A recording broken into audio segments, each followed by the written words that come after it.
Once upon a time, in a small village, there lived a kind couple who longed to have a child. Their house was next to a beautiful garden filled with the most magnificent flowers and herbs. However, this garden belonged to a wicked enchantress named Gothel, who forbade anyone from entering it. One day, the wife fell gravely ill and craved a particular plant called rampion, which grew only in Gothel's garden.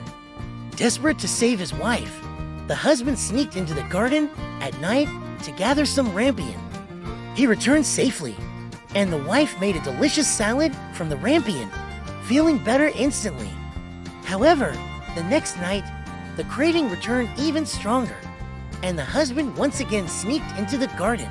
This time, the enchantress caught him. "How dare you steal from my garden?"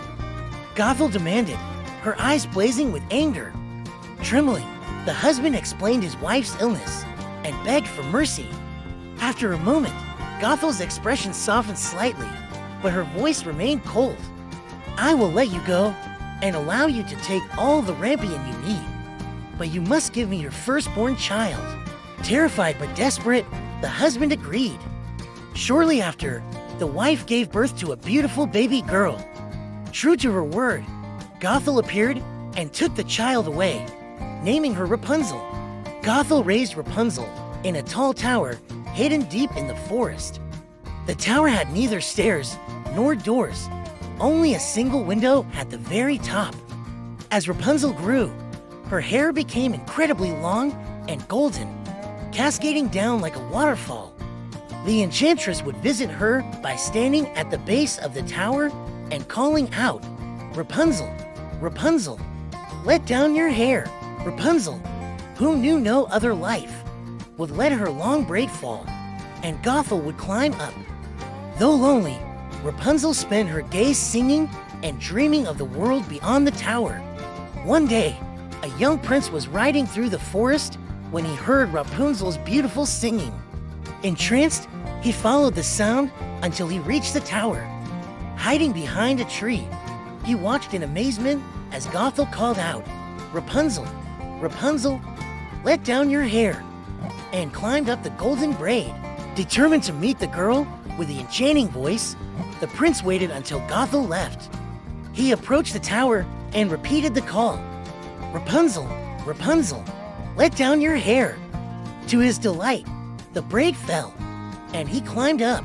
Rapunzel was startled, but curious. She had never seen a man before. The prince, charmed by her innocence and beauty, introduced himself and told her about the world outside. They talked for hours, and the prince promised to return. For many days, the prince visited Rapunzel, and they fell in love. They devised a plan for Rapunzel to escape. The prince would bring a piece of silk each time he visited, and Rapunzel would weave a ladder. However, one day, Gothel discovered the prince in the tower. Furious, she cut off Rapunzel's hair and banished her to a desolate place in the forest. She then tied the severe braid to a hook by the window and waited. When the prince arrived and called out, Gothel lowered the braid. As the prince climbed up, he was horrified to find Gothel instead of Rapunzel. In her anger, Gothel pushed the prince, and he fell into a thorn bush, which blinded him. For many months, the prince wandered the forest, searching for Rapunzel. One day, he heard a familiar song and followed the sound. There, in a clearing, he found Rapunzel, who had survived alone in the forest. Overjoyed, she ran to him, and as they embraced, her tears of joy fell onto his eyes. Miraculously, his sight was restored. The prince led Rapunzel back to his kingdom, where they were warmly welcomed.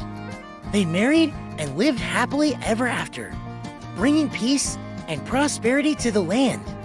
And as for Gothel, she was never seen again.